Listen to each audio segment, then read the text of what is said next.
Hello everybody, my name is Adedayo Olabamiji. So I am a self-mastery coach, a youth leader, change catalyst, writer, and banker by profession. So I would like to share this part of my story that not really everybody knows about, and it's all about while I'm growing up. It was a tough time for me as a person, especially being the first son of the family. And as a matter of fact, come to think of the family, my family background precisely, how it was challenging. My parents weren't that type of top notch, if I may say. An average family that you got to struggle and move ahead in life. Either you succeed or not is left for you. And I came to realize, thank God I realized this as early as possible for me. And as a matter of fact, I have this independence attitude as a person. I don't know, I wouldn't say it's an innate ability for me as a person, but I grew up to take responsibility of my life. I always believe in this saying that says, "Don't let your background to put your back on the ground." So having this mindset, having this insight, having this perspective and perception about life, he gave me courage all the while, even while I faced a lot of challenges, issues here or there.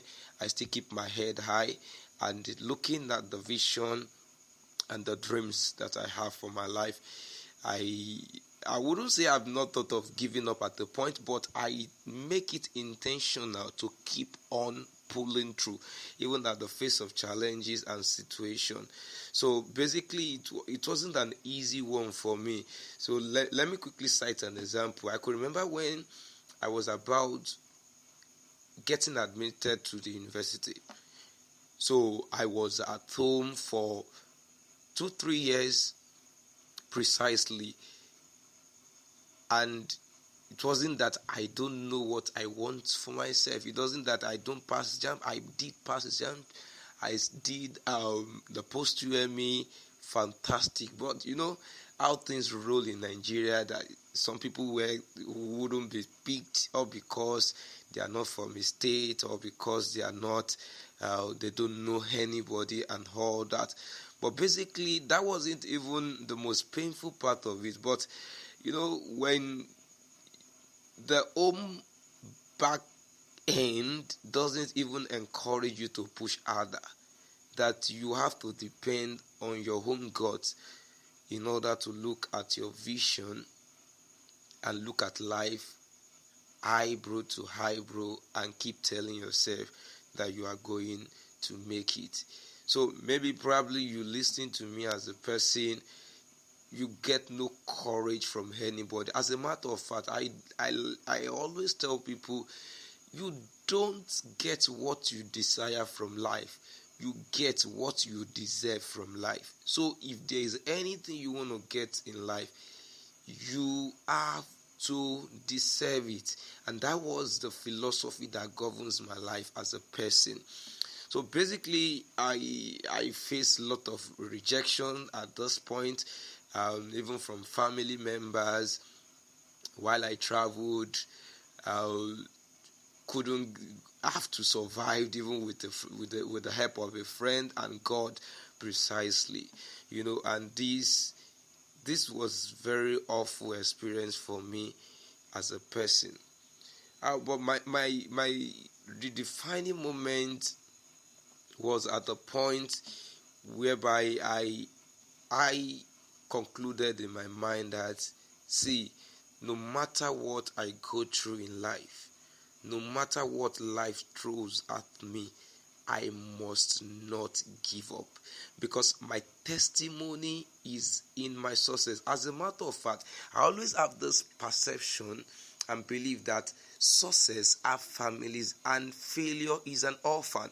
So if I'm going to be celebrated, then I must deliberately achieve success, and I must intentionally push hard in order to succeed in life.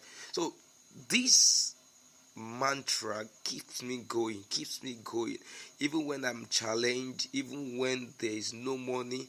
It keeps me going as a person. I can remember one fateful event I wrote in one of my diary.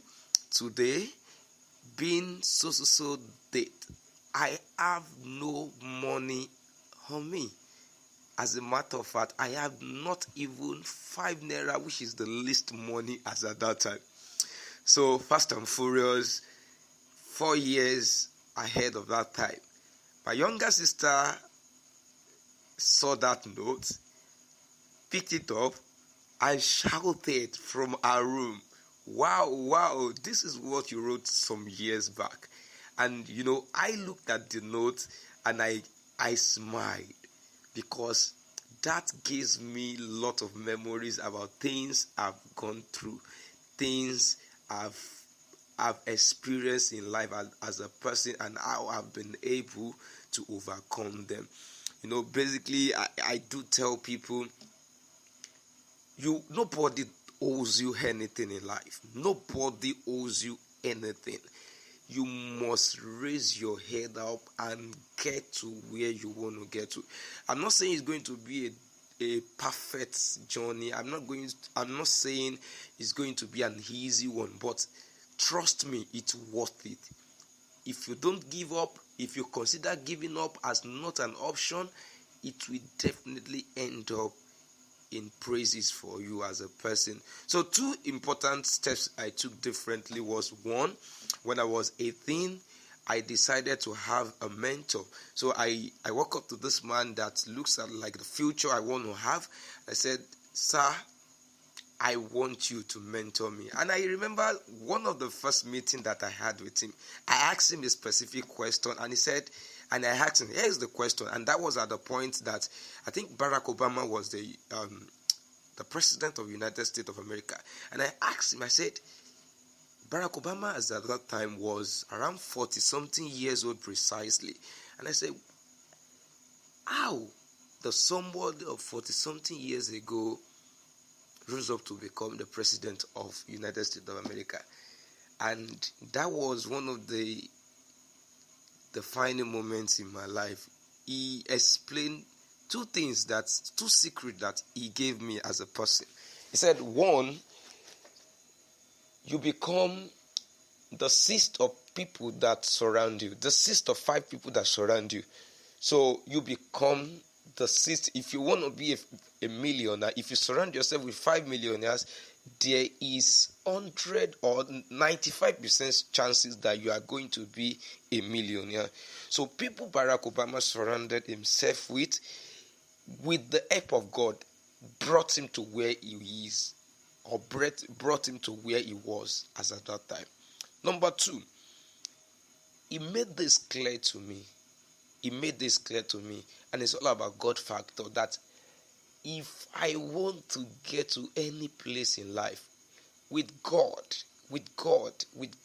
connected with God, I can get to anywhere. I can move mountain. I can achieve anything I want to achieve. And that keeps ringing in my head every day. So what have been the aftermath of all these great events or great experiences I've been through? So by God's grace, in terms of leadership, it has been 10 years of leadership for me, and it has been very phenomenal. God's thousands of people, youths around me, leading, by God's grace in the Redeemed Christian Church of God at the provincial level. The Lord has been, it has been a faithful one. And this has also helped me in terms of my progress as a curator of Breaking Barriers. Lots of lives have been touched. Speaking to lot of people. I can't even count that. both home and abroad, and so on and so forth. Basically, it has even given me an edge to be able to prove to the world that something great is being done through me. And basically, this has not been bread and butter as a person.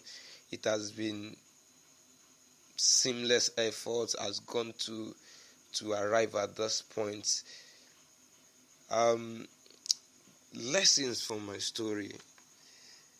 Lessons from my story. I want you to know something. For me, as a person in life, you don't need to be like anybody. You don't even need to act like anybody. You don't even to speak like anybody or try to figure out to become like anybody. Discover yourself. Who are you? Who are you meant to be? What are you created here for? And be comfortable in your own skin. Be comfortable with your life. Enjoy every moment of your life. Make sure you fulfill purpose. Make sure you make every days of your life count. Get connected to God. Never give up. Think, act, move, and take steps. Never allow anybody to make you a victim. If you don't plan ahead, you are planning to fail. In your life, don't allow people that will pull you down to take over your life. Endeavor to know this at early stage of your life, and even maybe while you are hearing me right now, that your happiness is not tied to anybody. Take charge of your happiness. Thank you for listening to my story. Lead your life and take charge of your destiny. Remember, with God, it's people like us that make it in life. Gracias.